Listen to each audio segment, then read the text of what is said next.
all of these isms are viruses that we've never been able to kill, just like the virus, just like the flu or COVID or something. Yeah. They're there. We can't get rid of them entirely ever. And they always can threaten to come back if we don't inoculate ourselves, which is why we see the rise in measles. Well, the same thing is true with these social, cultural viruses. Righty, welcome in. This is another episode of your favorite political podcast. It's Alabama Politics This Week with Josh Moon and David Person. Good to be here, man. How are you, David? I'm good. Good to be here, okay. man. Good to All be right, here. hey, before we get rolling here, and we are guest heavy today. We got some really good ones. It's a good show. You're going to get your money's worth, and you didn't even pay anything.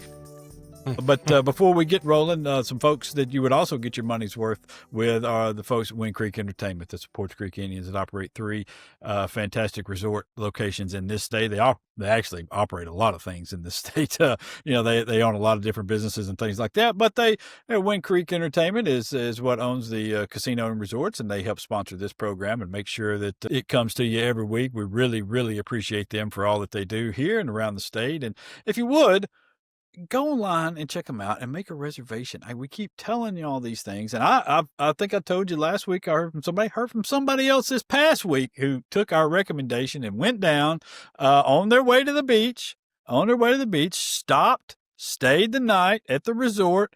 They actually were having such a good time. They stayed well into the afternoon at the resort. And then went on down a little later to the beach because they were having a great time. I'm telling you, you gotta say, my wife was at the spa. I couldn't get her out of the spa. It's, that's the only danger you got. You're going to have too good of a time. How much, how is that for a selling point? You're going to have too good of a time. Look, check them out online. It's Wind Creek Entertainment. Go and see them. I'm telling you, the spas, the restaurants, the pool, the entertainment, the games, the bar, the sports bar, the whole big section of the buffet, basically in the middle of that thing where you can eat whatever you want to eat. All of it is top notch, top level. They do it upright. They know what they're doing.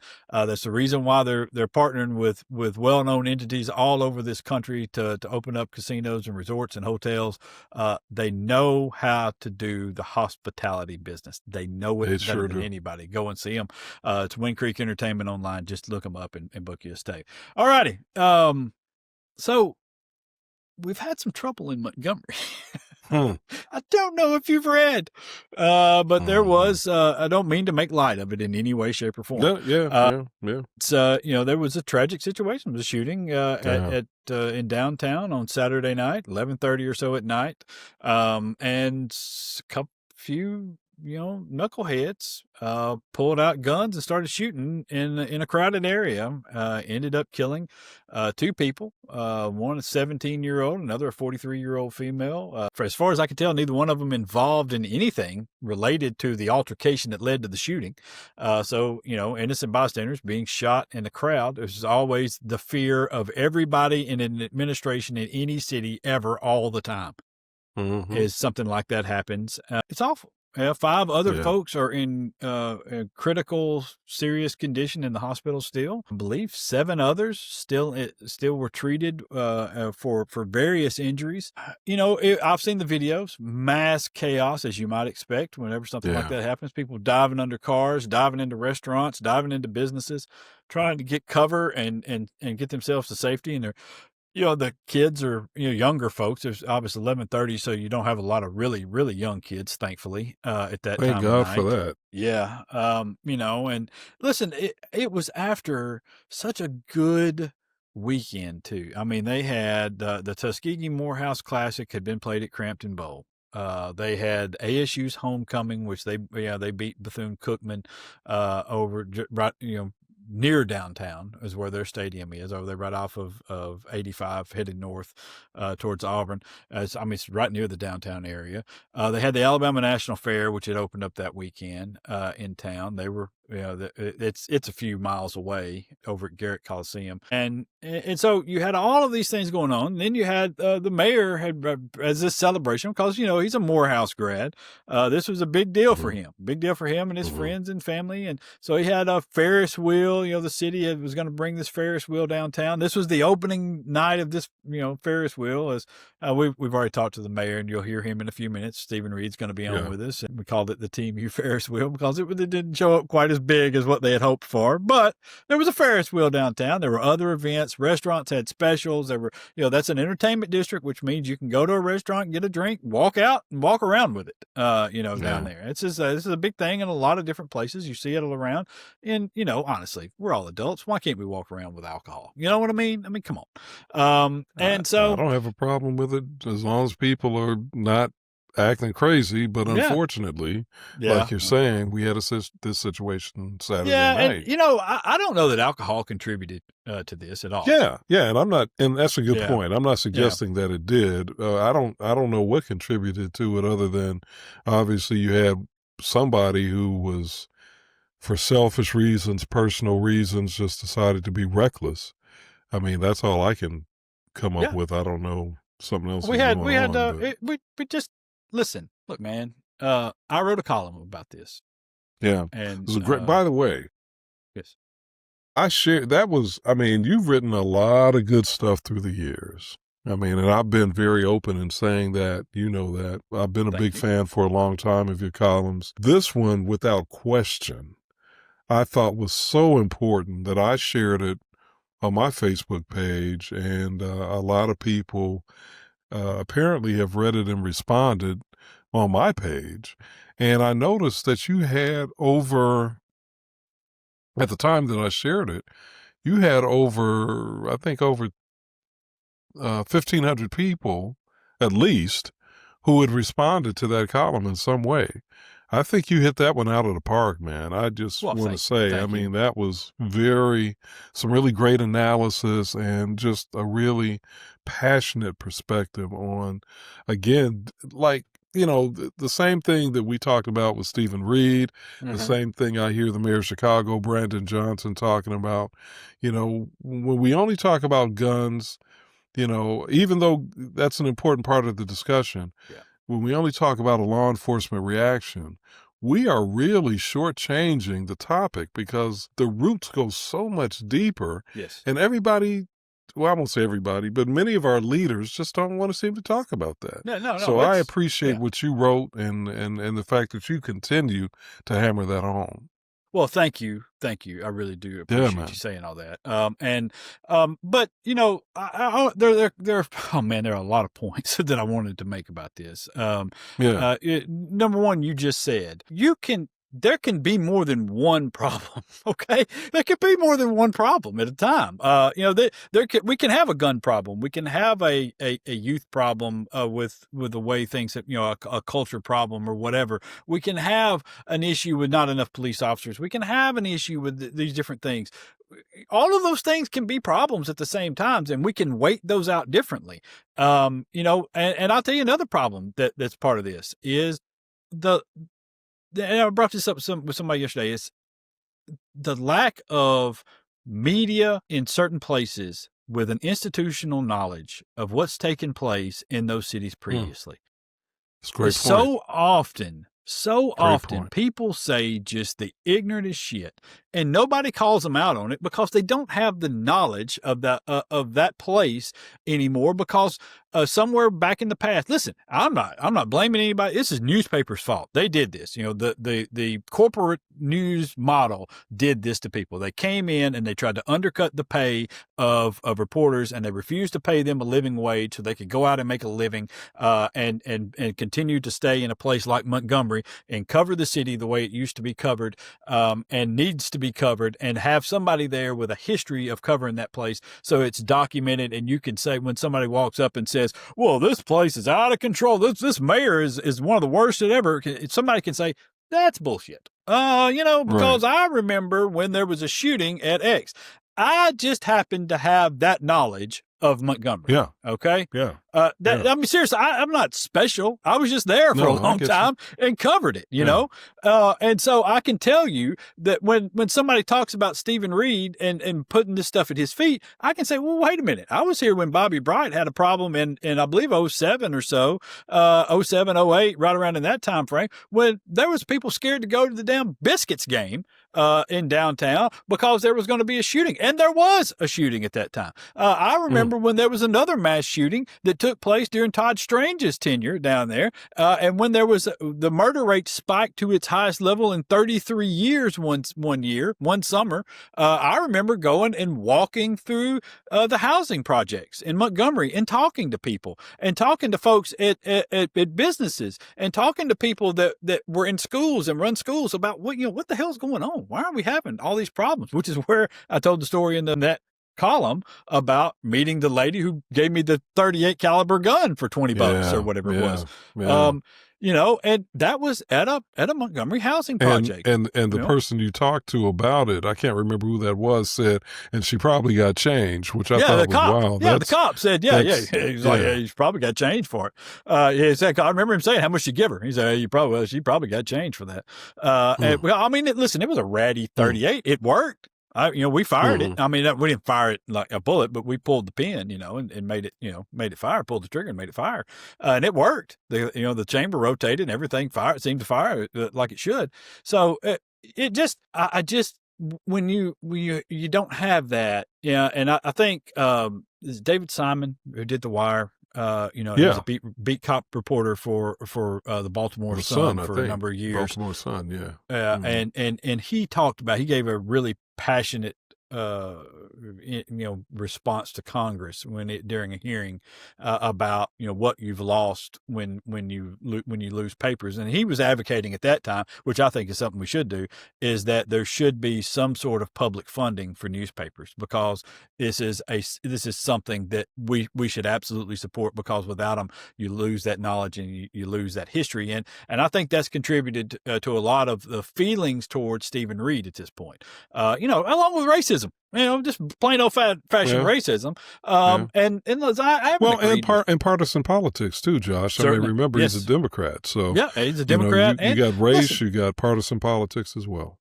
I haven't agreed with everything Stephen's done. I haven't agreed with the way he's handled some things. I think he's been abrasive at times when he didn't necessarily need to be abrasive. And I think Stephen would tell you that sometimes he wished he had things that he could do over. Matter of fact, I've heard him say that before. And so I get all that. But all of it together goes into this soup, and that's what there was a cop within 50 feet of this, standing there watching this happen the other night. You can see him on videos when he comes through seconds after the shooting starts. You can see the cop crouched down, coming through there. And it just, when you have that and you have somebody willing to take a shot into a crowd, you have somebody who's willing to do this in front of a police officer with no concern for who they hurt or kill, for their own lives, for the fact that they're obviously gonna be caught. And they will be. They'll be caught. Hell, there's cameras everywhere now, and everybody knows who did it. So he's going to be caught. That's a much bigger problem than, we had too many people. There weren't enough cops. There was alcohol. There was the guns. That's a problem that has festered in that young man's life. Yeah. That led to a disregard for his life and other lives. And that's what you got to solve. Yeah, and I don't know how you solve that other than you try to change the culture of communities and families, but even that doesn't guarantee that something like that doesn't happen. So, the best we can hope for, I think, is, we know churches play a role in affecting the culture, educational institutions, organizations, nonprofit organizations like Boys and Girls Clubs. We know laws play a role in changing the culture. It's a confluence of things that hopefully will reduce the chance that will happen.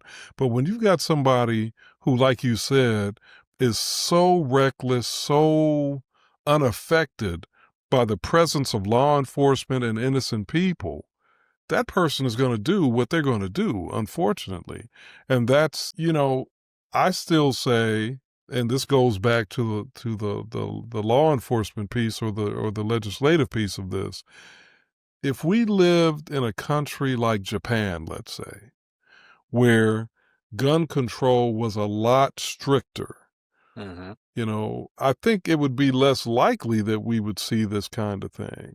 Yeah. But you still can't be, we live in a world where evil is real. There's just there's no way to just, say with 100% certainty this will never happen. We just can't say it.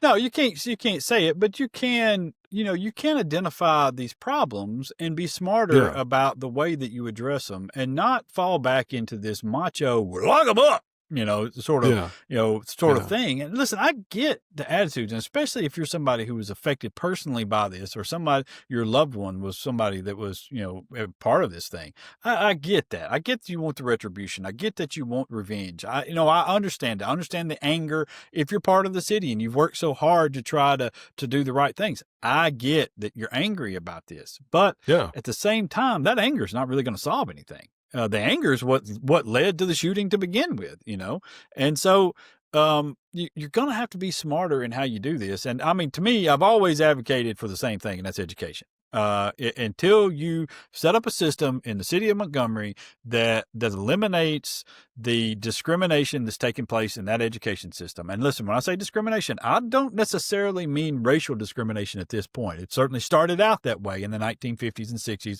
when all the segregation academies came into Montgomery, and that you had at one point the highest number of private schools in the country congregated in that one city. And so you certainly had that. They were trying to do that. You also had it with the magnet program, which for years, and I said this in the column, I didn't really explain it, but they illegally segregated the kids out. They kept it 50-50, white and black, when in fact the population of the public schools were far more black. There were far more black kids in those schools, and there were far more black kids qualified to be in the magnet program, and yet it was still 50-50 somehow or another.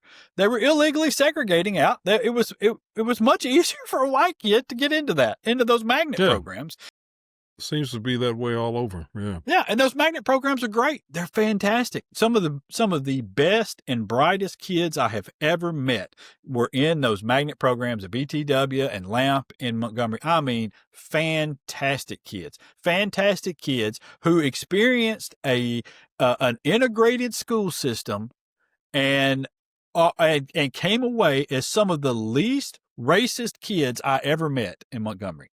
I mean, they were fantastic kids. And I've written people before and said, what a dream it must be for folks if we could do this all over the city and have this same sort of connection here. Because the city is still roughly 50-50 at this point. I mean, I think it's a majority black city at this point, but it's pretty close. And so you could have that, but they're not going to do it. And because they've gotten such a bad rap. So what you're going to have to do is you're going to have to create something within that city which gets those kids off the streets. And that's what you're going to have to do. I mean, it's going to cost money and it's going to be expensive, but ultimately you'll avoid situations like this. Yeah, you'll avoid these kinds of situations. And that's important. I don't want to diminish that at all. We've got to try to avoid these kinds of situations. So I support what you're talking about. But I also think we also need to remember there are other forms of violence out there that also are tragic and that we don't seem to place as much of a public health priority on. But you think about, domestic violence that ends up with someone being shot and killed. And that does happen, and we tend to look at those as sort of, oh, well, that's just sort of a one-off or that's an aberration. No, domestic violence and domestic intimate partner deaths are not just a one-off. There's an absolutely social problem, a public health problem around those things too, but they don't tend to be racialized. They don't tend to be politicized, like these other ones do. And yet they're all problematic. Yeah, and you have all these issues, in schools, and one of the things we've done a really poor job in pretty much every school system in this state is mental health care, and providing resources for students. We do a better job now. Don't get me wrong. We do a better job now, and we've put a lot more focus on it over the last 10, 15 years than we ever had before. Personally, when I went to school, it was suck it up, I mean, is the advice you got if you were having, anxiety or problems or depression or anything like that, and bullying as well. There was, hey man, punch him in the nose. That was the way you handled it. It's different now, and it's better. It's better handled and all that, but we still do, especially in underfunded inner city schools like in Montgomery and Birmingham and Mobile and Huntsville. We had a big problem in Huntsville a few years back with a kid who committed suicide over the bullying that was taking place there. And we learned then. Yeah. We learned then that they didn't have the resources in place to handle some of that stuff. And I think they've changed and they've made great strides in doing better, which is what you would expect out of Huntsville and the Madison County school systems and everything else, and Madison City schools as well. You expect them to be the smarter, but we've got to be smarter everywhere with these things. And we see these kids are suffering. We see it. Nobody is born evil. You're not born evil. Okay? Right. You're not born wanting to shoot into a crowd. And you mentioned the Nigel Shelby case. I think it's important for people to understand who may not know. That young man killed himself because he was being bullied because he was gay. Yes. And his parents believed, and they even brought the famous defense attorney Ben Crump in, or attorney, I don't know if he's a defense attorney, but attorney Ben Crump in to investigate whether or not there was some culpability from the school system and some of its employees, because the parents believed, rightly or wrongly, I'm still not sure, but the parents believed that some of the teachers knew that young man was being bullied, and they did not address it or affirm him in the ways that he should have been affirmed. That's what the parents believed. Yes. I don't know what was finally established there. But anyway, I think all of this points to the fact that, whether you're talking about, what may be gang violence, or whether you're talking about intimate partner violence, whether you're talking about the tragedy of a young person killing himself, it is important that we get the right kind of people in office who will see this violence problem as something that has systemic roots, that has to be addressed in multiple ways, and in a way that looks at these systemic issues. Yes. Which is why, and I think in this state, we need it from the top down, which is why, I hope that we can get some, we need to get some Democrats in office. Will Boyd is my choice for governor. I'd like to see him in that office. We need to work this thing in such a way that we change the culture of this state. It doesn't make sense, and I'm going to bring this up with Stephen Reed in a few minutes, but it doesn't make sense that Alabama has, in terms of firearms, has the fourth highest death rate in the nation in terms of firearms. That doesn't make sense for a state that's as small as we are. We only have 6 million people here, I think it is. Yeah, we got 7.5 million guns. That's less than... Say it again, I'm sorry? We got 7.5 million guns. 7.5 million guns, 6 million people. Yeah. That doesn't make sense. I mean, the gun to people ratio to me doesn't make sense. And then the fact that we're ranked so high doesn't make sense. Yeah. When you consider we collectively, we're not as big as some cities. Yeah. Those top, right. the most populated cities. It doesn't make sense. Yeah. No, you're right. And it's got to start, it's got to start with focusing on what's breaking down in a lot of these places in these cities, in terms of these kids that are coming up. And, I hear all the time, it's not my responsibility to raise somebody else's kids. Well, okay. Yeah, but it is, Yeah. It is. Listen, would it be lovely if the parents would come in and do a good job and raise those kids up and do that?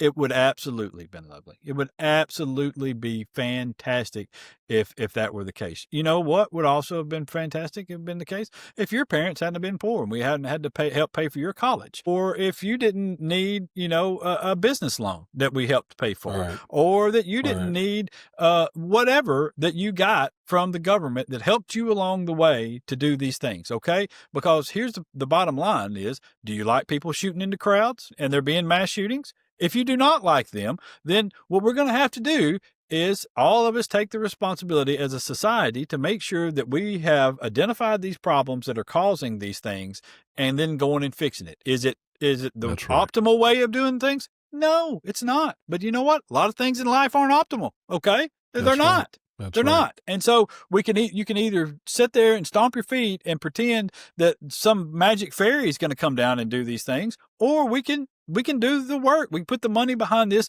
and fix this problem so we don't have it going forward and people aren't dying in mass shootings in the middle of streets like this. Okay? That's all Well there is said, to it. brother. Yeah. Well said. All right. Well Let's said. slide out. We're going to come back. We're going to get Stephen Reed in first, and we got some folks from the SPLC after that. I'm telling you, the SPLC portion of this is really, really good. Mhm. Not that Stephen's bad at all, but the No, SPLC not at all. portion Yeah. is really special. So y'all stick around. We'll be back in just a minute. It's Alabama Politics This Week, brought to you by Wind Creek Entertainment. Yes, sir.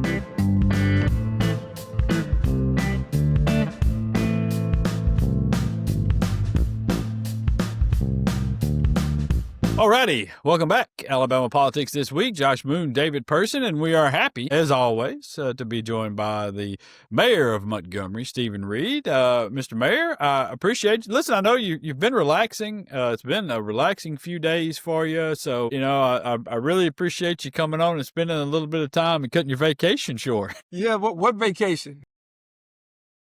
All right.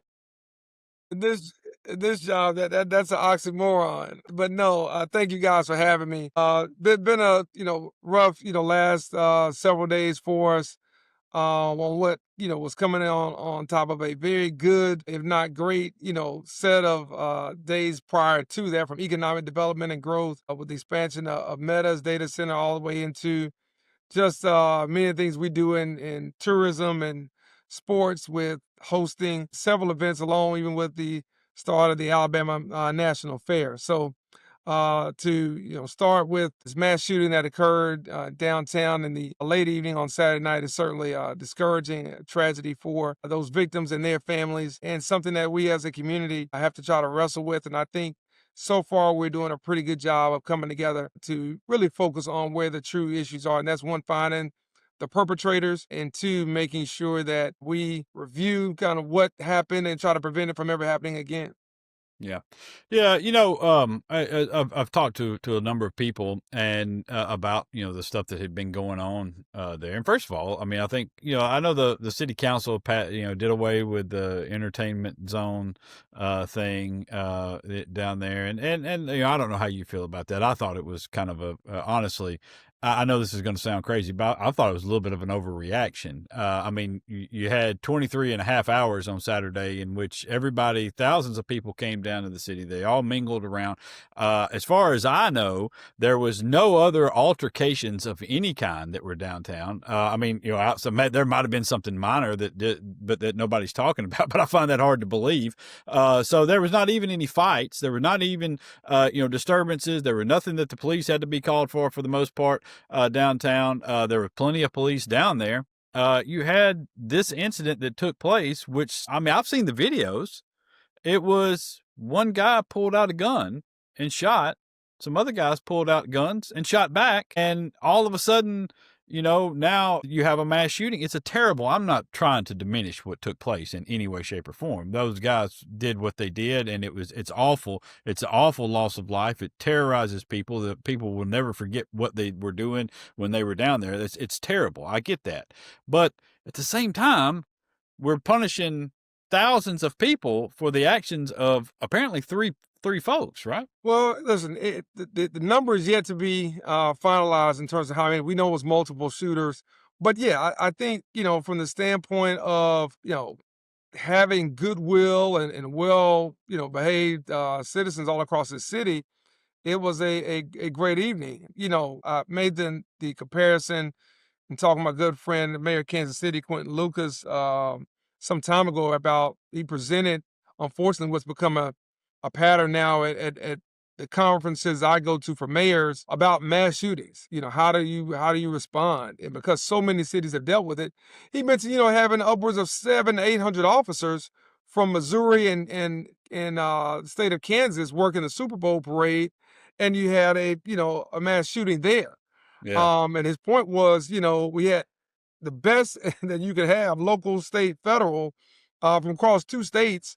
You're familiar with Kansas City, Missouri, and in Kansas, and that still happened. They say, you can do everything you can to try to plan and prevent it. But ultimately, if you've got a lone wolf out there, somebody who's determined that they have no regard for life, there's not much you can do but try to respond as effectively as you can. And I think Yeah. for us here, with certainly a much smaller event in scale, the city did very well. I mean, across the city, across major places with folks, our law enforcement did a fantastic job across these areas, and our law enforcement did a great job in responding to this. This is something that, several individuals made, selfish decisions out of emotion because they can't resolve their differences peacefully. They don't understand, conflict resolution. They don't understand how to walk away and de-escalate a situation, and they put innocent lives at risk. And ultimately, we will find them, and we will find them soon. We're talking days here, and we will, go after them and everybody connected to them with the full punishment and the full power of our office and the other offices that we have here. I think what we cannot do as a community is let the bad guys win. I don't think you can cower in the face of these type of individuals and say, well, we're going to not have this event or we're going to not have that event. This has never happened under my administration. I think the last time there was even so much as a major incident downtown in this part of the city was several years ago.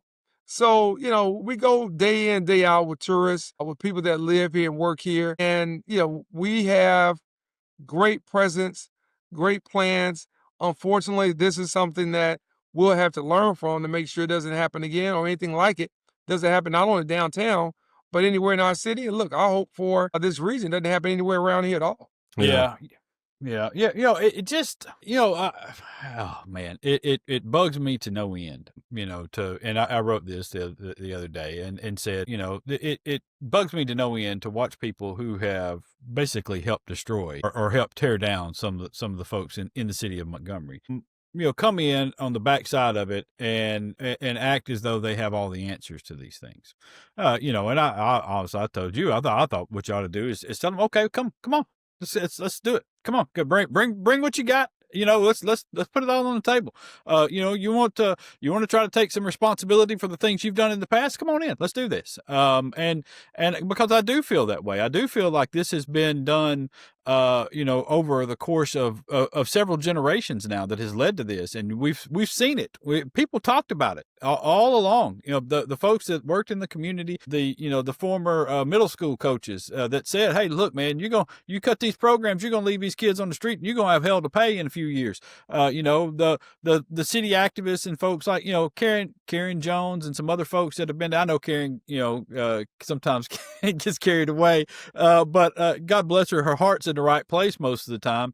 And but she was talking about the community centers getting shut down, for years and years and years, and where those kids were going to go and who was going to feed them and who was going to take care of them and all those, and the police officers going and playing basketball with them and whatnot. And it was just kind of ruining that stuff. All of that stuff combined has fed into this kind of soup now. And, when you hear from people outside of the city that do this and say these things, and I know I was going to ask you as well about the governor claim, or the governor's office. I don't think the governor herself actually claimed anything, but the governor's office claiming she gave you a call and you never called her back. These things, when you hear these things come in, is it hard to accept that they're being genuine with this, or does it seem like politics? Oh, it definitely seems like political posturing. Definitely. There are things that from the Big Ten Mayors Association right here in Alabama, the mayors of the 10 largest cities, a bipartisan group, a group that's probably, 60-40, if not 70-30, probably leans more R than D, where that's concerned.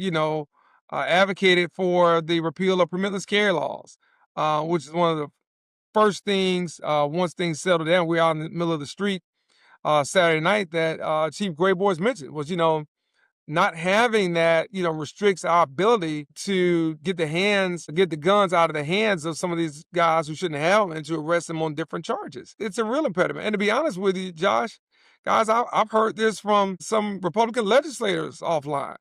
They know that. And so there are some things that we can do with, and we're willing to work with the governor and the speaker and the Senate pro tem and everybody to do this. My thing is, if people like to say these are quote unquote blue city problems, then let blue city leaders legislate things that we know are issues in our communities.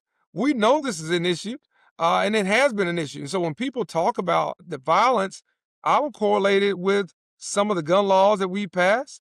I'll correlate it with some other policies that we want to see changed too. I've said bail and bond reform for repeat violent offenders needs to be changed. I've said that since I've been in office. That's not a new thing for me. So we've talked about that. But at the same time, you can't hamstring us too when we come for an occupational tax like we did in 2020, which was done to put two people in a car at one time. And that's knocked out, that's killed by a member of our local delegation on the Republican side, as well as businesses that sit right here in the city of Montgomery. So you can't have it both ways. You can't say that, we don't want the funding for this. We're not going to let you have the funding for two officers and two in the same police car, effectively defunding the police. And then say you don't have enough police. You can't have it, on both sides there. And finally, I'm glad you brought this up because the narrative seems to be that majority Black and brown communities only need policing and only need more jails.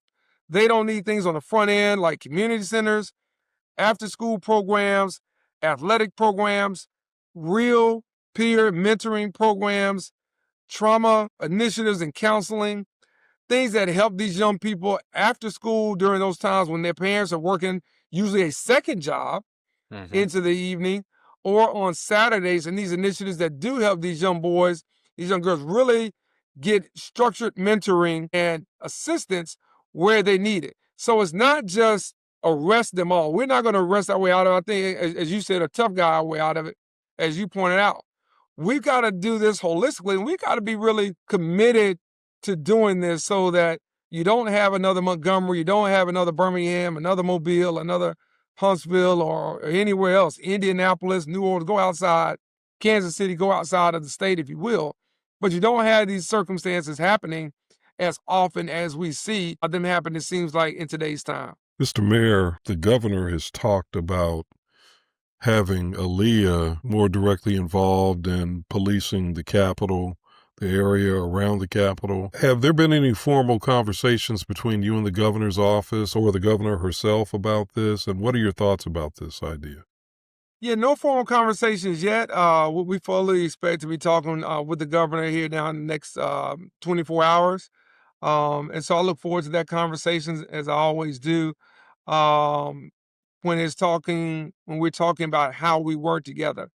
And I think that our partnership with Aaliyah has been helpful already in really bringing about more manpower. And listen, the more manpower, the better under the right circumstances. And so we're welcome to a collaboration like we have had, and I think that's been very effective. But I will tell you this, we had several officers within 50 feet of the shooting. I don't think if you had Aaliyah or anybody else, what happened there was going to change. That's unfortunate to say because that's a reckless mindset that people may have, but that wasn't going to prevent that. We might want to think that, but I have a hard time believing that. But sure, if there are opportunities to collaborate more, we're more than welcome to do that. And we were working on that, and that was part of our event planning, public safety event planning for this weekend anyway, because we knew we had the state fair, we knew we had these football games going on, and we know what's happened in other cities around, large scale events, whether it be concerts, sporting events, or anything else. What seems to be a place when too many people have guns and not enough people know how to resolve their differences without reaching for those guns or doing something violently to address it. According to the CDC, Alabama had in 2023, fourth highest firearm death rate in the nation. In fact, they say that the CDC says that Alabama had a higher firearm death rate, even than New York State, which is, in terms of population, is 4 times the size of Alabama. Do you believe there's a direct correlation between this and the gun culture of our state and also the legislation in our state, which seems to, I would argue, facilitate the expansion of gun culture and the misuse of guns in our state?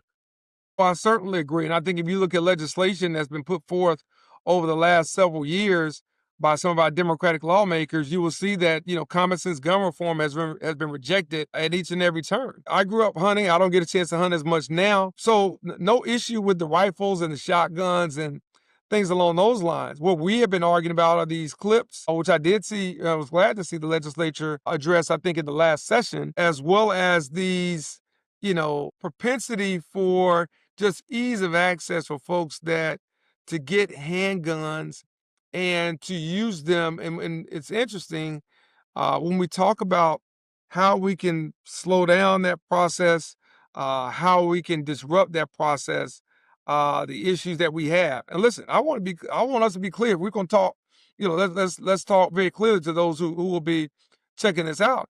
It's the current administration right now that's talking about disbanding the ATF.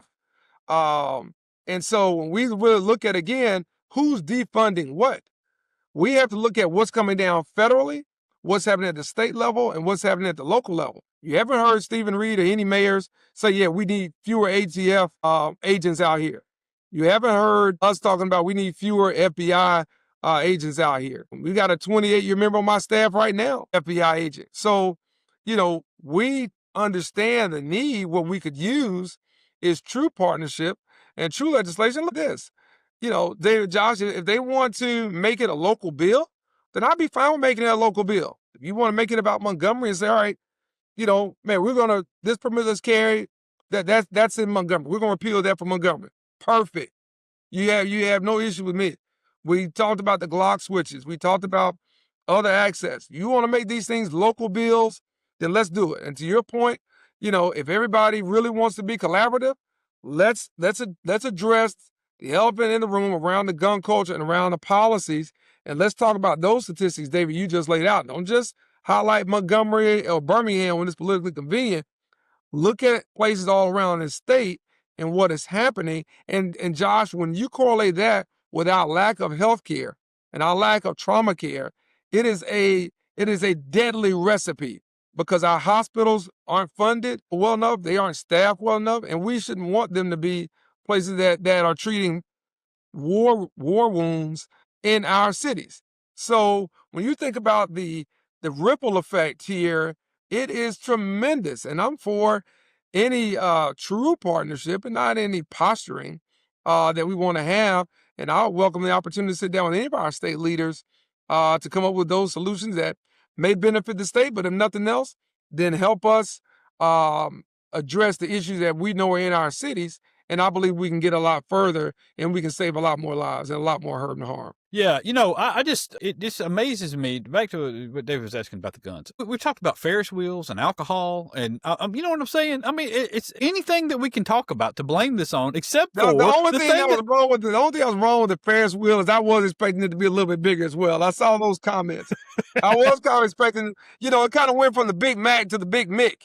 Yeah, so, I saw somebody said it was the Team U Ferris wheel. Yeah. I can agree with you on that. But in terms of having, right. we've had, listen, first of all, the city, I had people ask me, did the city buy beer? Some people didn't ask, they just said, no, they don't. But these guys weren't there, and listen, they came with their own stuff that's a lot stronger than beer, okay? Mm-hmm. And that's a problem that we'll be addressing as well. But yeah, to your point, I'm sorry to cut you off. You can't blame it on those things when we know what the real issue is. It's a disinvestment in these communities and opportunities, and not being able to kind of guide these young people back in the way that we will, and to be able to do the things that in a city like Montgomery may be different than what you have to do in a Jackson, Alabama, may be different than what you have to do in a Muscle Shoals. What that's fine. Here we know what needs to be done, and then to be blocked and then be blamed for the things that you blocked. I mean, it doesn't make any sense unless again you're just trying to politically posture some things, and that doesn't help anyone, in particular the victims of this incident and others and their families. Yeah, no, you're right, 100%. And and I think that people also ought to keep in mind that when you actually start looking at crime statistics and and murder statistics and homicide rates and things like that, you'll find that Montgomery's not anywhere near the top of the charts on these things. And you have to wonder why, say, like a place like Mobile, for example, which rates a little higher in all those categories and getting more attention. But I know that's really beside the point, because we are where we are at this point right now. And and I think my only point with those folks, that claim they want to help go, and I'll be honest, I do think maybe some folks in her office are not as sincere as her, but I do think Kay Ivey, when you sit down with her, I think that she'll say, okay, listen, let's figure this out. And she's been around the game long enough to know how things work, and I think she'll get in there and be sincere about it. But listen, if you're gonna the Reed Ingrams and and the other folks who are out there claiming, oh, we've got to do something, we've got all the Sheriff's Association, all options are on the table and all these sorts of things. Hey, okay, well, if all options are on the table, come on in. Come on in. Let's come on in. And here's the things that we need. We need this to revoke that permitless carry. We need to get to where we have some other laws in place that allow our police officers the right to do this. We need this funding that y'all cut off from us before to do these things. Are you defunding the police now? I mean, come on. What are we going to do? We need this stuff for education.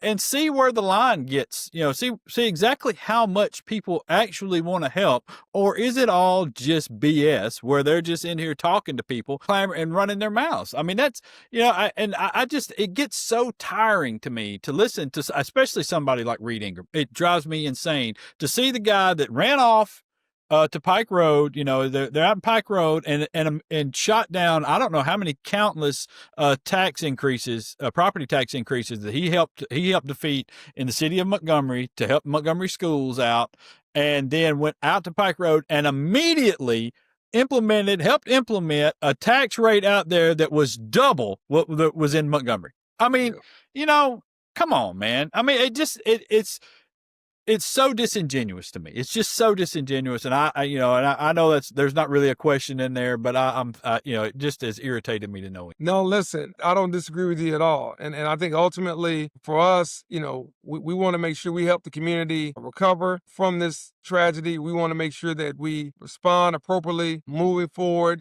by reviewing what's took place and how we again prevent it from happening, and then we want to make sure, to your point, Josh, Dave, that we're investing into the long haul of these young people, feel like they have no other way but to be on the track that they're on. And we've got more work to do. And I've been, again, proud of the community, proud of our pastors, community leaders, for stepping up and really addressing that. And, you're always going to have one or two who are seeking some likes and clicks to say, stupid stuff. You can't control stupid. But we have far more who are really committed, and I think far more who are standing in the breach, talking about everything from parental accountability to the community's accountability and those of us in leadership. So we'll continue to push forward on it, and we're going to talk to whoever is really serious about working together. And we have ideas that we have proposed in the past, willing to make some tweaks and adjustments if need be, if that gets some support. But we've been talking about for years, unfortunately, now it's hit home in Montgomery, which so many other cities around the state and around the nation have seen before. And we're going to have to show our resolve to overcome it. And I believe we will. All right.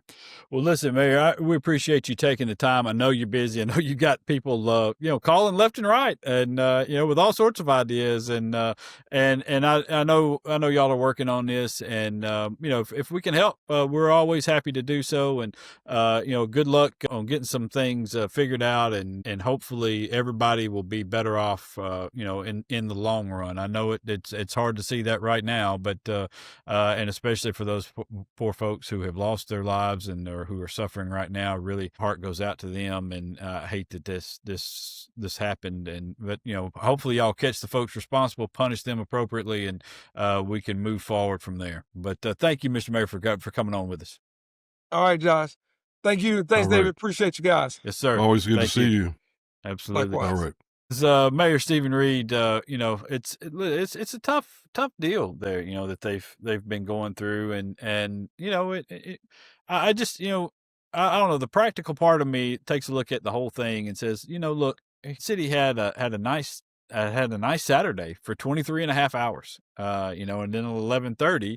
You could see it in the video. One person pulls they're in a crowd, and you can't even tell that that's what's going to take place. And he just pulls out the gun and starts shooting, and then people scatter, and there's return fire, and it's kind of like the scene from the Mel Gibson movie Maverick, where they're on the boat gambling, and and I said, turn around, the hell, man, your security sucks. Everybody's got a gun, and it's the same way there. It's everybody has a gun now, and they want to solve it with every problem with a firearm, and it's just the culture has gotten out of hand at this point, and we've got to do something to reel these things back in, because otherwise you're left with situations where you're asking people, look, I think Stephen Reed's a good mayor, but he's no more equipped to stop somebody from randomly shooting into a crowd than anybody else is, Well, America has a gun problem. Sure. This isn't just Montgomery, and it's not just Alabama, even though we seem to be disproportionately impacted by firearm deaths, according to the CDC. America has a gun problem. I think we've got more. In fact, the last time I saw some reporting on it, we had more guns than people. So you got more guns than people. You've got, our media culture, our entertainment culture glorifies. You could argue, glorifies killing and using guns. So many of our TV shows, movies, video games, involve people having guns and using them in illicit ways. And it's just, it's everywhere. So, we're all at risk here. But what we're going to do about it is the question.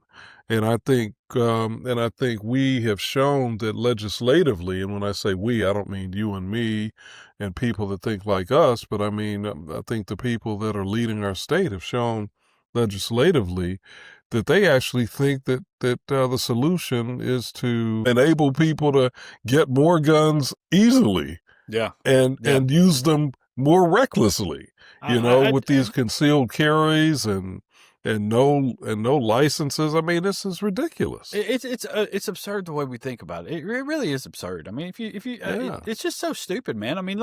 You think about it in terms of if there were people running around killing each other with rakes. There would be 15 bills filed tomorrow about regulating rakes and the purchases of rakes. And look what we've already done.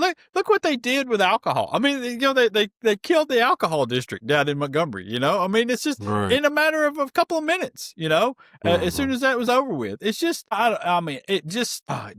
it so infuriates me. And it's always immediately to, we're taking the guns away. Well, no, you're not taking the guns away. We're putting in regulations that make it to where you have to demonstrate some responsibility and some know-how in handling a weapon that could impact my life. Okay. Your ownership of a gun is not necessarily the right to these things does not necessarily end with you. Your inability to use that safely affects me and all the people around us, okay? So that there's got to be some responsibility on all of us to make sure that these people can handle that safely. And the fact that we've just removed that. It's a public health issue. Yes. It's a public health issue. We've just removed that responsibility completely, and it just drives me insane. All right, we're going to come back, and we'll talk to some folks from the SPLC when we get back here. We're back in a minute. It's Alabama Politics This Week. Back on.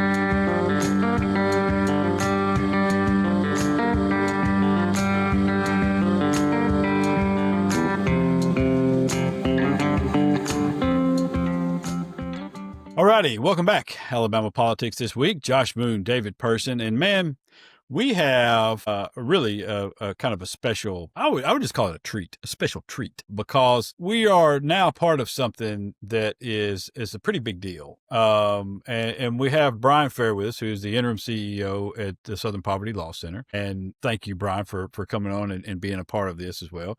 And we have with us Professor Andreas Etges, who's from the University of Munich. And I think there's a technical name for it, but they didn't trust me to say it rightfully. And so we're going to go with that. But just know that these two gentlemen are much smarter than what we normally have on the program, and we appreciate that. What's taking place is a critical memory tour. They were telling me some of this beforehand.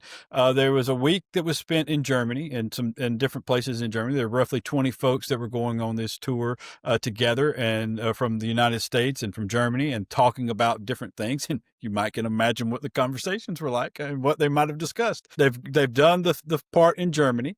Now they're in the United States. They're in Atlanta. They're in Birmingham. They're in Montgomery, and they're in D.C.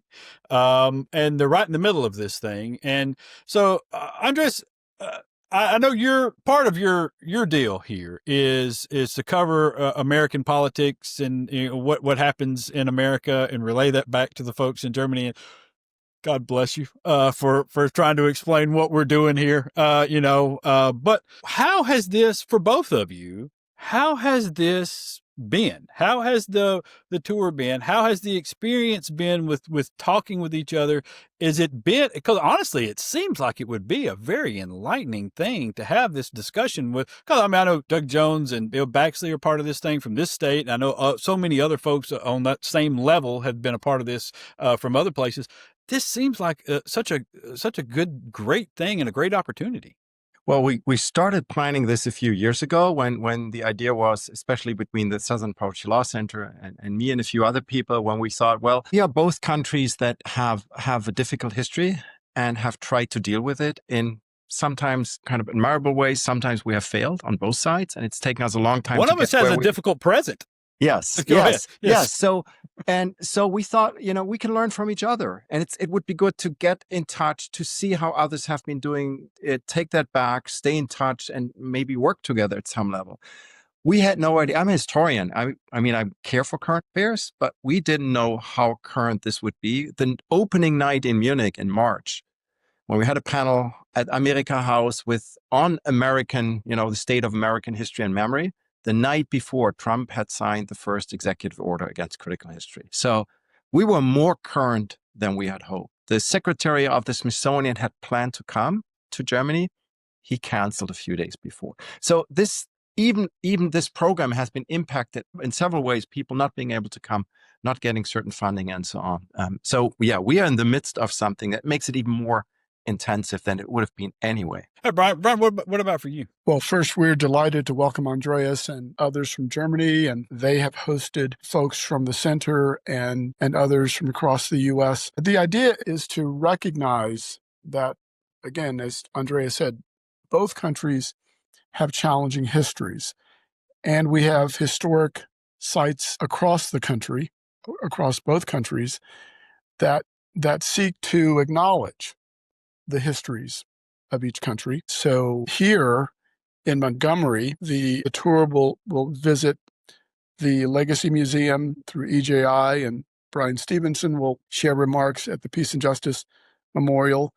They'll visit the Civil Rights Memorial Center here at SPLC, but they've also visited in Atlanta, Stone Mountain, and Ebenezer Baptist Church. In Birmingham, we'll visit the 16th Street Baptist Church and the Birmingham Civil Rights Museum, the historical sites in Washington, D.C. Across both countries, there are these historical monuments and sites of major historical moments, challenging moments in our histories. And it's about how do we remember? How do we capture our histories? What do these sites mean historically? What do they mean today? How do these sites unite us? How do these sites divide us? So these are conversations about remembrance, about acknowledgement, sometimes about apology, sometimes about responses, reparations. And these are conversations that many countries could have and probably should have. And it's a chance for fellowship, a chance to learn. And And I think the tour recognizes the importance of teaching accurate history, of being truthful and honest about our past, owning our mistakes, and trying to move forward as a community, recognizing through these historical sites, whether museums or monuments, Right. just where we are today and how we move forward together. So, Bryan, I want to ask you a question about that specifically, because while SPLC and EJI have been enormously successful in what they have done through the years and seem to be not even peaking yet, really, for both organizations. And that applies also, I think, to a lesser degree to some of the other lesser-known sites, the Rosa Parks site and the Dexter Avenue Baptist Church and so forth. But we also see a concerted, intentional attack on historic sites and on institutions, museums, that are addressing aspects of American history that don't line up with the ideology and the politics of the current administration. When you have a situation like that, how do you create what Dr. Etges is talking about, this sort of memory culture that values, this aspect of American history when there's a full frontal assault on it? Thank you for the question, David. My view is that ignoring the past doesn't erase the past. And the current administration's attempt, or the attempt by legislators in various parts of the country to whitewash American history, will not erase that history. It doesn't erase it for the people who were excluded or victimized, oppressed by that history. That history is alive and well and will always be alive and well. And it is a part of who we've been and who we are. And we only move forward, again, by facing. I think it was Baldwin who said, not all things that are faced can be changed, but nothing can be changed unless it's faced. When we created the Civil Rights Memorial to Civil Rights Martyrs here in Montgomery, it was to recognize the lives lost, the sacrifices made, because people believed that this country could be better, that voting rights should be afforded to everyone. And again, the administration's efforts to select a particular viewpoint about the United States, that the United States is an exceptional place, and that's the only sort of historical record that it will support. It violates First Amendment principles, Right. freedom of thought. It violates, again, the basic humanity of those who, again, for so long in this country excluded. So I'm Right. delighted that Andreas and others in Germany are seeking to do what we've been seeking to do, and others. You're right. We could be in Selma. We could be in other parts of Alabama, Birmingham, Tuscaloosa. We're in Montgomery today, and we're going to learn together, talk together, and trying to learn from each other. But Bryan, I guess what I'm really asking is, A, how do you protect the SPLC from this assault? And then B, how do you counter this attack that is a frontal assault on the objective of creating this memory culture that Yes. Dr. Etges is talking about? Well, again, what the center does is we continue to invite people to visit the historical sites that we are a part of. We support the other historical sites. In March of this year, we had a big Jubilee celebration, bringing people together. The center never intends to be silent about oppression, about misinformation, about these efforts to sanitize museums so that they only tell one side of the story. Our history includes a story about slavery and segregation. Our nation's history includes a story about indigenous people and the theft of land and genocide. Our history includes a story about the conquest of northern Mexico at the end of the bayonet. Our story includes labor exploitation of Mexicans, of Japanese and Chinese people. So we tell those stories and encourage others to tell those stories and to continue to share those stories. And we recognize and support and honor other historic sites across the country. We believe that the national museums should not be sanitized by the administration, that the collections, which were really public-private partnerships, should be recognized as independent agencies of knowledge, and that neither the right nor the left should control what's in those places. So that's our position. And Dr. Etges, oh, go ahead. You were going to say something. Go ahead. I just want to say, well, I mean, I think Germany has done a good job and maybe better than many other countries, but it was a struggle too against denial, against opposition. So it took us decades to get where we are, and we still have our blind spots. Germany in the last several years has been rediscovering, oh, we had a colonial history. You know, German colonies were taken away after Germany lost World War I. So people kind of forgot that we had a colonial history, but that included horrible massacres in Africa. And we're only beginning to recognize this and deal with that part of our history in our museums, in our collections, and on many other levels. So there's still a long way to go. And maybe I don't envy any one of you who is struggling currently in the United States. On the other hand, if we look again at the history of both the memorialization, also the lost cause ideology and others, it often was in response to like the civil rights movement, the Brown versus Board of Education thing. Then, for example, Georgia changed its state flag. So I know it's a really hard struggle right now, but maybe the other side is so viciously fighting against kind of the truth telling because in the years before you have made progress. EJI and many others, monuments have come down. So there had been a movement. Now you see the backlash against that, but I think the backlash also had to do with some of the successes that were there. Doesn't help you at the moment, but I think, I think in the long-term struggle, there have been backlashes, there has been progress, and right now you're fighting against the backlash, but there was a progress before, and I'm so sure there will be again. You know, I'm glad you said that. That's something that I think some of us, many of us, myself included, who have been involved in some of these struggles directly, can forget sometimes. So thank you, Dr. Etges, for reminding us of that. I wanted to ask you one other question, Doctor. You have, I guess, by now had an opportunity to really get a good sense of what the SPLC is doing and what EJI is doing and some of the other entities in this state, which of course was ground zero, really, maybe along with Mississippi, ground zero for the civil rights struggle. Compared to what you have seen in Germany, how would you give us your assessment of what we are doing here in Alabama?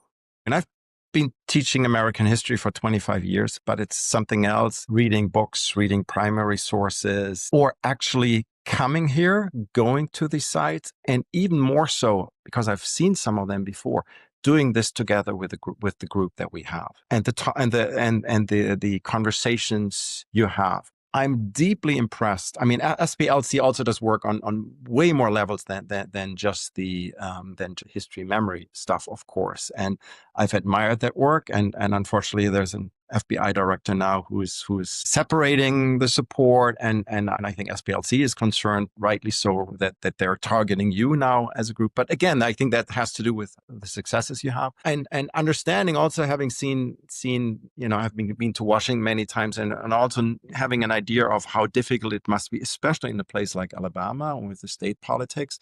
I think you've done an admiring work, but it's always an uphill struggle. But to me, especially the EJI sites, and I've been here before. I mean, this has taken history and memory of slavery and segregation to another level. And I think we have some people here who work in the Dachau Memorial Site in Germany of the former concentration camp, in the NS Documentation Center in Munich, and others who work in similar sites. I'm really looking forward to hear what they take away from this day, because they are rethinking to do they are about to redo their exhibits, and I think we can take a lot back from here. So this is state of the art on so many levels. Yeah, I agree, Dr. Andreas. These sites are designed to really educate and to draw connections, not to shame anyone, but to draw connections and to speak honestly about our history. Mm-hmm. the national history shapes who we are today. We have the levels of inequality that we have today because of our history. And what these historic sites show is there's a through line from slavery to Jim Crow segregation and lynching to mass incarceration. That's the vision that Bryan Stevenson and folks at EJI have said. And the same for the CRMC. The idea is to show the sacrifices, those who gave their lives, who lost their lives in the struggle for basic civil rights in this country. Civil rights that we are again fighting for today as we face various kinds of voter suppression strategies, as we see the national government use its sources of power abusively in our cities, as we see sort of racial profiling every day across the United States, targeting immigrant communities, people who appear to be Spanish or Spanish-speaking, who look Spanish. And our Supreme Court has signed off on this kind of racial profiling, while at the same time saying that it is a fundamental rule of constitutional law that our policies and practices are colorblind. And so, again, the through line is that if we don't know our history, we are likely doomed to repeat it. And if we whitewash our history, we're likely doomed to repeat it. And as I said earlier, denying the reality of racism or sexism or various kinds of anti-Semitism or Islamophobia or homophobia, denying that doesn't mean it doesn't exist. It is experienced every day in the lives of people. And we have the challenge for us is to, again, acknowledge and to decide, what are we going to do about it? What are we going to do about it as a community, as a nation, as a interconnected world? What are we going to do about continuing discrimination and exploitation and violence in our communities? Sometimes violence based on hate and extremism toward particular groups. Dr. Andreas, you're right. What the center has tried to do for 55 years is to expose and reduce hate and extremism that at one time was really part of sort of on the margins. But now we see it in our mainstream governmental sites. And we're not going to be silent about that. And I know that in Germany, you all are concerned about the rise of the sort of far right of the Nazi party and others continuing to sort of emerge. These are global concerns about groups that seek to marginalize others, to deny them equal opportunity, whether in education, in employment, in living conditions. That to recognize one of the things I've learned and love about Germany, Andreas, is that I know that in your constitution, you actually speak to a dignity and the dignity of all people. And you recognize that sometimes speech demeans the dignity of other people, and you address that in your constitutional charter. We've not done that in our charter. We permit bigotry, we protect bigotry as a part of our freedom of thought. And so we have widespread expressions of bigotry toward various groups. Well, that was fantastic. And just for the record, David stole my question, and I was going to ask that, but that got that response. So listen, that's so I know that kind of addressed the history portion of this. One of the things I wanted to get to before we let y'all go is the present. And I find myself with very few opportunities of having a German historian in front of me to ask, especially one who specializes in American history and what's happening in America right now. You see what's happening in America. You have this history of Germany that's taking place. We hear all the time in this country about, well, we're headed down the path of this is like Nazism. We're going to have a dictator. We're going to be 1930s Germany. How true do you, from your perspective, how can you take those things seriously? Do you think that is a serious comparison, or are people overstating it, or are they being hyperbolic with that terminology, or do you see similarities? Yeah. I'd always say, to start with, comparing does not mean saying things are the same. It's looking for similarities and differences. So, if people think of National Socialism, of course, they very quickly think of mass murder, of the Holocaust, of the Big War. If we leave that out, yes, there are striking and shocking similarities. When we had the group in Munich and got a tour of the former Nazi party grounds, and the city took decades to recognize that history, we walked to a monument to book burning. So our tour guide tells then books were taken out of libraries and then even burned. Across from Amerikaus, which was right next to the former headquarters of the Nazi Party in Germany, which was in Munich, there was a right-wing publishing villa owned by a right-wing publishing family that supported Hitler. And the guide says, well, then Hitler was punished or arrested after they tried a coup in Munich, and the judge could have punished Hitler in a way that he could have never run for politics, for office again. But they didn't. So especially my American colleagues, they kept looking at each other.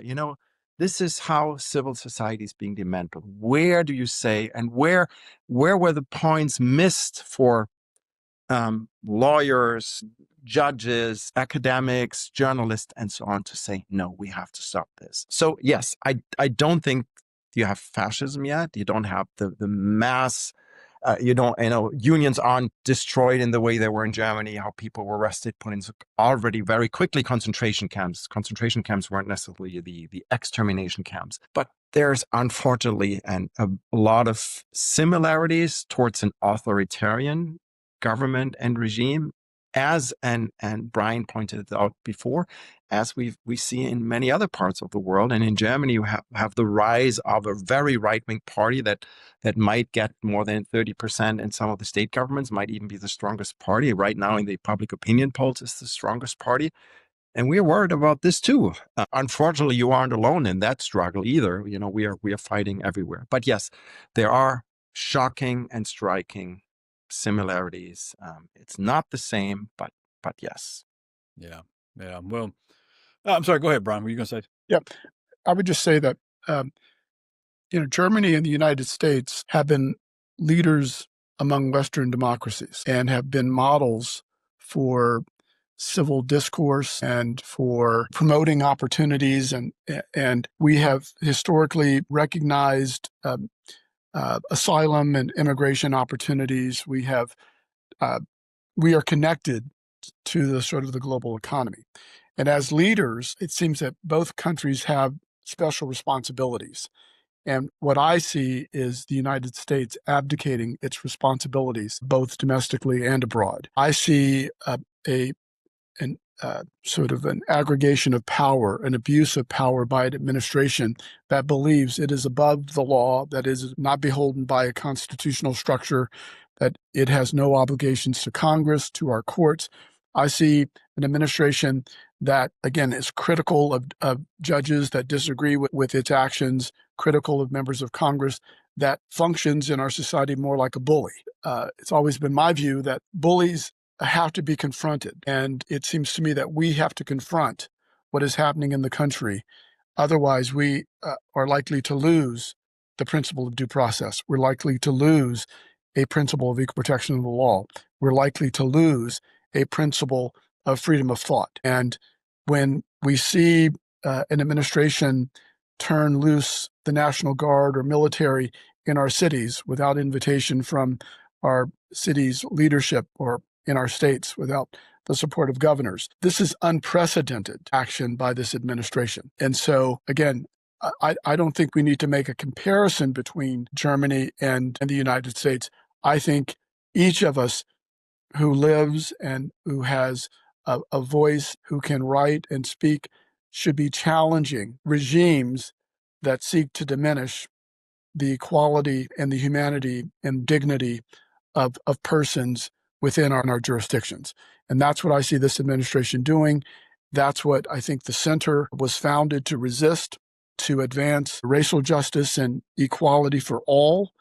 The center is going to continue that work. We are independent. We don't take government money. So, unlike some of the law firms or universities or libraries that have had been coerced to give large sums of money to the future Trump library or otherwise. We're not in that position. We are a nonprofit organization supported by private donors, along with hundreds of other nonprofits across the country who are seeking to advance civil rights and equality, and we're going to continue to do that. Well, let me say, I know that y'all have been in the news a little bit this past week and stuff, and this stuff with Kash Patel and everything else. We appreciate you. And there's a lot of other people out there that appreciate you and know the work that you've done dating back over the SPLC for decades now. And Yes, I would remind absolutely. everyone out there that there's a reason smart people don't like this administration. And really, that's the truth. The president himself said that smart people don't like me, and that's true. And it's because of these attacks, and a lot of people see through it, and a lot of people see the good that y'all have done, and we certainly do appreciate it, and we appreciate you coming on here today, both of you, and what you have done and what you're doing with this tour. I know you're going to be in Birmingham on Friday. There's going to be a panel discussion at 6:00 with the two of you, Doug Jones, former U.S. Senator, hopefully future governor, Doug Jones, former Alabama AG Bill Baxley, who is a good dude and wrote one of the greatest letters ever to the, I believe, to the KKK, if I'm not mistaken, and is really this should be an awesome panel discussion. Carolyn McKinstry is also going to be there, a survivor of the 16th Street Baptist Church bombing. Lisa McNair, sister of Denise McNair, who was one of the 4 little girls who was killed that day. She's also going to be a part of this discussion. If you can, it's at the Birmingham Civil Rights Institute. I would encourage anybody that can go and listen to this, because it's going to be, you heard just a brief snippet of the intelligence and intellect and history and information that you can get just here.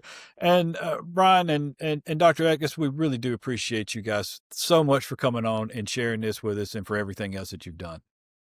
Thank you. Thanks a lot. Appreciate Thank you you for Bryan. having us. Appreciate you, Doctor.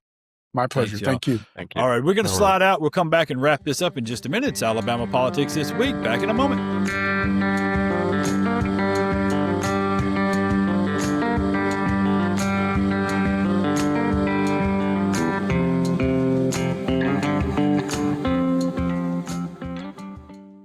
Alrighty, welcome back. Alabama Politics This Week. Josh Moon, David Person. Our thanks to Stephen Reed. Our thanks to the folks from SPLC for coming in here and doing this. I mean, that's a really interesting thing. And his comments about there being so many similarities, Dr. Etges' comments about that, was really, man. Yeah. I don't doubt it. Every Nazi documentary you watch, you can't help but spot some similarities. So it's really been worrying me for a while. But thanks to them for this and for coming on and also for SPLC for sponsoring this fine program. I do hope that we can do more with them in the future. And thanks especially to the folks at Wind Creek Entertainment for their sponsorship and continued support, and to everybody else that listens and watches and and all that. We really do appreciate y'all. So we're going to be ultra quick here with our right wing bonehead, which is still getting used to saying that. Great nominee for this week too, man. Yeah, it is. Great, Our nominee this week is or our winner, I guess I should say, is Mobile County Sheriff Paul Burch, and I guess his wife, who is taking the blame for this thing. But there is there were photos. AL.com had some photos. I believe some TV stations down in Mobile also had them. It first showed up on Facebook. Somebody riding by and saw it. Burch and his wife having their front yard a Halloween decoration featuring skeletons dressed up as ICE agents and chasing other skeletons wearing sombreros. Because, it's funny. It's funny. It's so funny what's taking place. When the violation of people's rights is really, really funny. I mean, listen, I find it so humorous when we don't follow the Constitution and the laws and don't offer people due process. I mean, it is hilarious to me. Get a great laugh out of that. Man, I've been working on a column about the and just general awfulness of a lot of people, and really the premise of the column is I've lived here all my life. And I would have told you up until the last few years that the majority, the overwhelming majority of the people in this state were good people who wanted to do the right things, who at least aspired to decency. Listen, it's been a troubling past, and I understand it. I get it. But, I felt like a lot of people had moved forward and that we were no longer this state that was rooted in racism and bigotry and ignorance, and that we first aspired to be decent people to each other, regardless of skin color or nationality or language or whatever. I don't really think I can't say that. I watched the way that they've handled this whole situation with the immigrants, and maybe I was foolish for ever thinking it. I guess maybe that's the problem. But it's been so utterly disappointing, and it's been things like this right here. He's kind of the forward example of this whole thing, and holding him up as it. But it's been thoroughly disappointing to me to watch. So, I'll say this, Josh. I don't think you were naive, but I do think that, racism in whatever form or any of these discriminatory isms, because it's not just racism, it's sexism, it's homophobia, it's specifically transphobia, it's religious discrimination. All of these isms are viruses that we've never been able to kill, just like the virus, just like the flu or COVID or something. Yeah. They're there. We can't get rid of them entirely ever.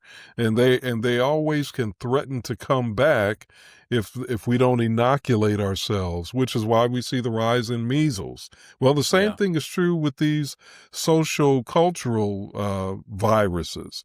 And I think what we were able to do was we inoculated ourselves at one point in time enough that at least from a legislative standpoint, codified standpoint, we had eliminated a lot of these things. But what we could not do, and Dr. King talked about this, you can't legislate morality. What we could not do was break through to the hearts of every single person. And so while we've always had some really good people in this country that have stood on the right side of these issues, and we can name names, Viola Liuzzo, Jonathan Daniels, people here in this state, who were white and who stood on the right side of the issues, standing with humanity and human rights. We've also always had people who resisted it. Yeah. We've always had people who, even though they might smile in the faces of people that were different from them, they believed that these people were less than them because of their race, their gender, their religion, their sexual preference. We've never been able to stamp that out. Yeah. No, I know you're right. I just I felt like that maybe those people had been and like I said, I could be naive about the whole thing, is that they had been shoved into such a small minority that, they were basically inconsequential, and that for the most part, even people who weren't necessarily, the most intelligent about things, they at least didn't carry with them this indifference to suffering, that might befall somebody who looks different than them, or a willingness to be outwardly cruel to people who were different than them. They might not speak up and say anything if the black man didn't get the job that he deserved, or the Hispanic guy wasn't served in the restaurant or something. They might not speak up and say something about that. Not enlightened to that degree, I guess, but they wouldn't do it. They wouldn't deny them that. They wouldn't celebrate that. And I think that's what troubles me more than anything else, are these people who are running around celebrating what's taking place with the Hispanic immigrants in this state, especially. I mean, but all over the country. And to watch them express such glee over their suffering of these people. look, you can say all you want to about, they came here illegally. We invited these people here. We did. And everybody who acts like they didn't now, they want to uphold this holier than thou bullshit attitude about these things. It's such a farce. It really is. You've eaten at their restaurants. You've hired them to do jobs. You've employed them in your companies and in the factories, and you've relied on them to prop up the entire economy and to make your prices lower on things. And you've enjoyed all that and looked the other way on it. But now to act as though there's justification in treating them like absolute garbage and you're going to celebrate it while you do it, man, that's racism, dude. That's all there is to it. It is. You're celebrating them because they look different than you and speak different than you, and they've assigned your problems in life to those people instead of the rich assholes who are taking your money from you. I mean, come on, man. I mean... like James Tallarico, who's running for U.S. Senate in Texas, says, we are focused on the wrong 1%. Immigrants, 1%. Trans people, 1%. Muslims, 1%. Billionaires, 1%. We're focused on the wrong 1%. Yes. I'll give you a perfect example, and we'll get out of here after this. This debate over the shutdown right now and healthcare. Okay, which the Democrats are absolutely crushing these people on this thing. But what they ought to do is fold their tent and say, listen, we're not gonna allow the president not to pay these people. We're gonna put them back to work, and then let the higher rates kick in, and let's see the people marching in the streets over this shit. But pay attention to this. Pay attention to what they're saying about your insurance costs and your healthcare costs, and they're blaming it on these poor Hispanic folks being treated. This is literally true. This is what they're blaming. When they say that Hispanic people are getting health care, what they mean is Hispanic people are showing up to emergency rooms, and emergency rooms are giving them emergency care to save their lives or to stabilize them so they can receive treatment elsewhere. And that's the money that they're talking about. And that's what they're trying to cut out right now. At the same time, go and look up, for any hospital system out there, go and look up the CEO's pay. Go and look up the CEO's pay. Go and look up the pay of the pharmaceutical CEOs. Go and look up the pay for all the insurance companies' CEOs. All right. And now come back and tell me who it is that's driving up your insurance costs. Who's driving up your healthcare costs? Who's driving up your pharmaceutical costs? Because I don't think it's the Mexican that shows up because he's got a gash in his head from working at the job. Okay? I don't think it's him. So, that's well said, brother. Well said. Let's get out of here. Till next week, y'all be safe out there. Peace.